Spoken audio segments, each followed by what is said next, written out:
bathi ukhumalo umdungwa umbulazi umzilikazi kaMashobane wena wadla umuntu omyenga ngendaba udonda intombi Kulo ukukhala sengikhona sengiphakathi kuyona channel yakhe hamba phambili inkezo mina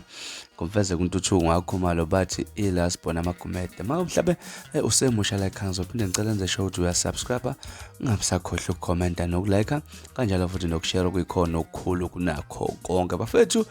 umculo amaskanda oshaya ingoma edla ubhedi kulezi insuku uStabhilithi umfokamvubu lapha ukhala ngabantu abafike bazomshela lapha bamsola ukuthi uyiStabane kuza ngemuva nje kokuthi uStabhilithi ephumela obala kwi-podcast ekade nayo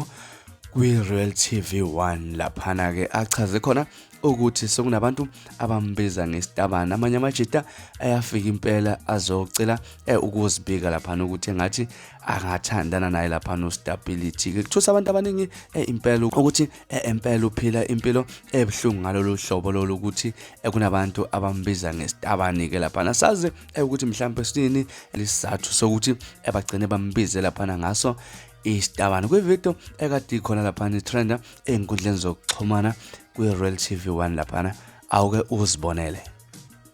ofica ukuthi ngibizwa ngeStabane yabo ngibizwa ngayo yonke le yanto leyana kufika amajita ayangishela izinto ezisefonini yami ngiyayisaba ma inbox bang inboxa inboxa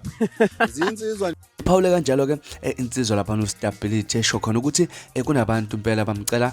ukuthi lapha bafuna ukuthandana lapha ngoba sola ukuthi uyiStabane kodwa nje nami kufika ngithusa lapha enkundleni zokuxhumana ekhasini lakhe lapha uStabhilithi uyawashintsha indlela okanye igama lakhe lapha wasezibiza ngoStabhilithi mvubu wasethi as a fantasy wasethi ke usomizi kazwelonke yo ubhale kanjalo lapha uStabhilithi kulona ikhasi lakhe omthola ngalo lapha ku Facebook mhlawumbe engakuthini kwakho ukuphawula ngalolu daba njengoba sezibiza ngosomizi kazwelonke mhlawumbe ungabe uyisona vele iStabane okanye mhlawumbe usenzela ukuthi vele kungabi kusanakeke abantu mangabe mhlawumbe bamchwenza ngokuthi uyiStabane hlaka lapha ku comment section sidingide lolu daba ngathi ukuthi ezona ndaba ezihamba phambili namhlanje kwezisenkeze ningakhohlwa ukusubscribe nokulike kanjalo futhi nokushare kuyikhona okukhulu kunakho konke niziphathe kahle